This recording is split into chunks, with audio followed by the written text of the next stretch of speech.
the day, I dropped off my wedding dress at the thrift store. And I just felt like I need to get rid of this. I don't want to keep it anymore. This beautiful dress that I loved wearing got tailored just to fit me, and I'm taking it to the thrift store. That was a part of the healing process, letting go, getting rid of that.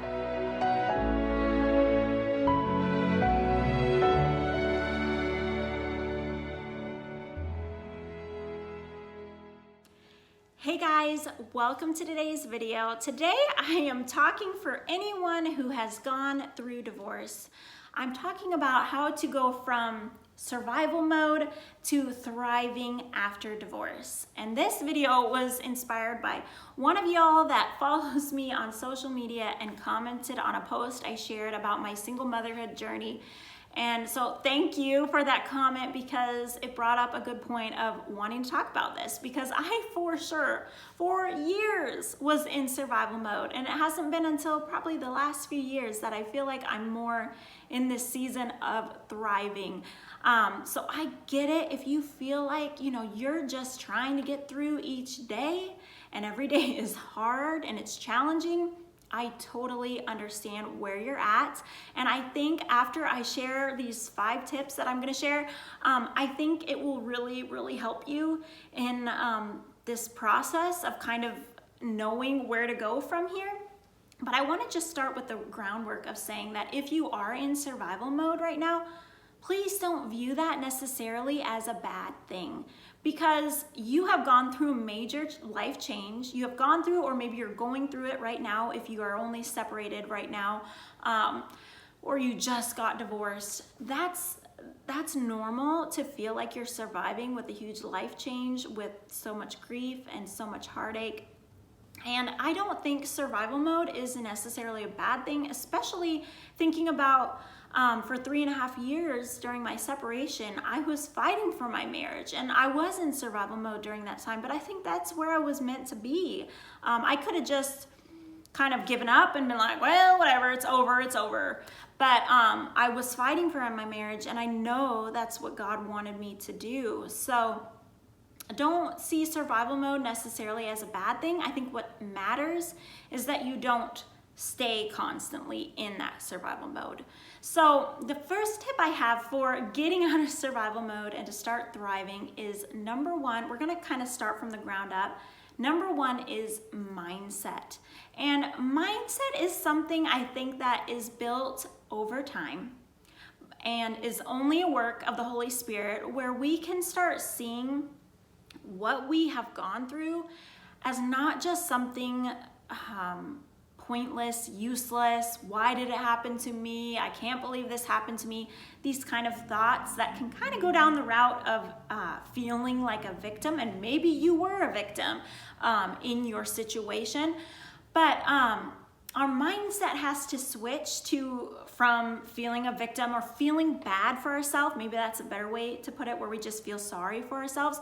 Transitioning from that to seeing ourselves as a victor, right? Because God has the ability to transform any difficulty that we go through in life to be something for His glory and for His goodness. And so this is, like I said, something that doesn't happen overnight, and something that you may have to wrestle with God wrestle with God about, and pray and give God your anger and your hurt and those feelings of, why did this have to happen to me? I remember one time being in the shower and praying to God and just being angry. Like, why? Why didn't things work out? And that's all part of the process of letting God speak to you, to show you the right mindset to have, for Him to give you a heavenly perspective of your situation. All right, so mindset is number 1. Number 2 is starting to make healthy choices. This is so important. Now, the basics of this, when I say basics, it's the most important thing, is being in the Word and prayer, and letting the Lord heal your heart, letting the Lord renew your mind, replacing the lies and the doubt and the fear with His truth. That's so important. But also getting involved in your church. This is not only important for yourself, but for your children. Your children need that consistency, that community. A lot of times when we go through this big life change, we may feel isolated, we may feel ashamed, embarrassed, and our tendency may be to take a step back and kind of not surround ourselves in the church community because maybe we're worried about feeling judged. But that is where we need to be. We need to be with the body of believers. And I have experienced so much help from my church family, so much support over the years, and I'm very, very thankful for that. And I'm thankful for how the church has supported my children with with the ability for them to grow in their walks as they go to church, but also the friendships and the community that they experience there as well. Part of the healthy choices as well is just taking care of your body and eating well and exercising and getting good rest and taking time for yourself, taking breaks. That is really important. And sometimes as we've gone through this just extremely stressful situation of divorce, we may have picked up some unhealthy choices when it comes to our body and our mental health and all those things. And so there may be a time of retraining ourselves. I know for a while I got in this habit and I began to see it in myself that I was using food as kind of an escape, like, oh, the kids went to bed and it was a stressful day and I'm just exhausted, I'm gonna eat a bunch of cookies. And though I'm not perfect at it yet, and probably will never be, I began to make a transition, especially last year was a big turning point for me when it came to taking care of my health. But I began to see that I'm like, I need to take care of myself. I need to eat better and I need to not use food as a way to cope. So that's important. And also along with healthy choices, I can't, I can't stress enough the importance of going to counseling and having somebody that's not a family member, that's unbiased, that's not involved in the messy situation that you just went through, to give you advice, to listen to you, to give you wisdom, and to help you feel less alone. That's been very, very helpful to me as well. Okay, number 3 tip for getting into thriving and getting out of surviving is acceptance. And when I talk about acceptance, I mean acceptance that was your past, your previous marriage, and now you're in a new phase. And there has to be this process of letting go of the past for you to be able to move into thriving. And this is something that doesn't happen overnight. It happens for some people quicker, other people slower. For me, it took years, and I mean years. And it's all part of this natural process, so don't be hard on yourself if you're like, wow, like I'm still struggling right now. And pray about that, because you don't know if there's maybe you're holding on to things a little bit, because God wants you to pray for your marriage to be redeemed and for your marriage to have healing and to come back together. Maybe that's where God wants you to be, but maybe it's not. And God is saying, I want you to move forward and I want you to put that in the past. And part of that acceptance comes with it is forgiveness, because if you are bitter against your former spouse, you will never get to the point of acceptance, because acceptance is a part of getting out of the past and living in the present right now. And I did a whole video on how to forgive your ex, so I would encourage you to check that one out. I'm not going to go into detail about that today, but that was a huge part of me accepting the past. And what's so beautiful about when we let God heal our hearts, and we also put in the work of growing in our walk with God and growing and learning on how to recover from a divorce, is that God helps us see not only the pain in the past of our marriage, but also the good times. And that's such a wonderful place to be, is to be able to say, you know, there were some good times. You know, we had some great memories together. And to even be able to share some of those, you know, fun memories with your kids, and not to always look at it as a terrible thing, or to always look at it as like, oh, I can't believe I did that, but to see the good times as well.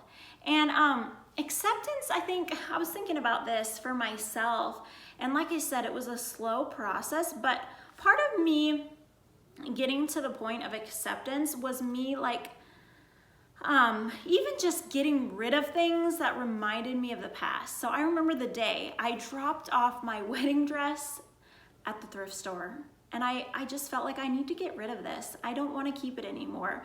And it was a bittersweet thing. I don't even think it was a sweet thing at all. I don't know why I call it bittersweet. It was a hard thing, to be honest, especially because I felt like, wow, this beautiful dress that I loved wearing got tailored just to fit me, and I'm taking it to the thrift store. I had looked into selling it, or like doing a consignment thing or something like that, but I was like, no, I'm just gonna give it to the thrift store. And that was a part of the healing process, letting go, getting rid of that. And it was a good part of the healing process. So part of acceptance is even getting rid of things that maybe you need to get rid of, because it's, again, part of your past and you're living in the present now. Number 4 tip is to have realistic expectations for yourself. So what I mean by that is you cannot compare your life situation, where you are at right now, to friends you have that have never gone through a drastic life change that you have. Now, I'm sure all of your friends, like, we live on planet Earth, and so we all experience sorrow of one kind or another. And maybe some of your friends have gone through really tragic things as well. Maybe a friend or a family member has passed away, or they're dealing with major health issues, all of those things. But what's interesting about divorce or the death of a spouse, and I don't want to say, oh, it's worse than any other kind of sorrow, because it's definitely not. But I think what's unique about divorce is you're having a transition of life in a huge way where you're almost starting over again. It's like, okay, where am I going to live? Maybe you already have a home, but how am I going to, if you have kids, how am I going to do this family thing as just me without a spouse? Like, maybe you weren't working before like I wasn't, and it's like, okay, now I got to get a job. Like, it's a big life change. And like I said, does not minimize anybody else's sorrow that they have experienced, because life is full of deep sorrows. But what I'm saying is you cannot compare yourself to friends that haven't gone through divorce and haven't had to just completely change their lifestyle.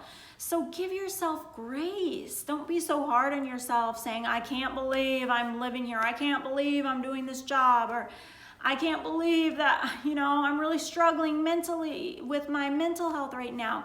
Have grace for yourself, knowing that, you're gonna heal, and you're probably, hopefully, on that road to healing right now, but you're starting at kind of ground zero. So have that realistic expectation for yourself. And this moves into my next tip. Number 5 is celebration. Celebration is absolutely important if you want to start thriving after divorce. Celebration is basically, I use this word, but it's basically thankfulness and gratitude and acknowledging the progress that you've made on your road to healing. And all of this is by the work of the Lord, right, in our lives. But celebration means that when you get an apartment, or when you get your own place, you've made a big step. So celebrate that. Maybe celebration, like for me, I did a whole video on this, of getting out of my student loan debt. That was another step in the process of me moving forward with my life. And yeah, I started with only $10,000 in debt, but for me as a single mom, again, let's go back to the realistic expectations. $10,000 of debt was a lot for me to pay off. Okay, I did start paying off some of it when I was married, but even having a couple $1,000s of debt was a lot for me to pay off. So I celebrated that. And every step of the way, we've got to celebrate and thank God for where He's brought us. But if we're always viewing, you know, every process of, well, I'm not here though, it's not where I really want to be, then we're not seeing what God is doing right here and now in our life situation. And if one thing that I've learned as a single mom is there's so much things we don't need that we think we need, because there's this like status quo, gotta live up to, you know, everybody else and what they're doing. Like, life is so much more simple than we make it out to be. And there's a lot more happiness when we do simplify the things we think we need, or the goals that we want to, you know, the goals that we want to reach, all those things. So celebrate what God's doing in your life. And part of that, you got to take time to look around. You got to take time to see what God is doing in your life right now and celebrate those accomplishments, and don't feel embarrassed about them. Do not feel embarrassed about them. If you're celebrating, like, wow, I feel like I'm finally not crying every day, like, celebrate that. That's okay. That's awesome. And you're moving forward with your life. All right, that's all that I wanted to share today. I want you to know that you, if you put in the work and you let the Lord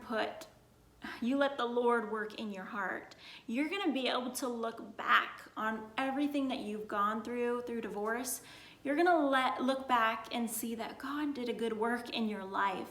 And I hope that you can get to the place where I am, where I really say, you know, I'm thankful for what I went through, not because I'm thankful that my marriage isn't together anymore. That's still sad, but I'm thankful that God is a God that redeems things. You know, for a long time I was praying for restoration of my marriage. And then when that didn't happen, I thought, wow, God didn't restore my marriage. And I had that word restoration.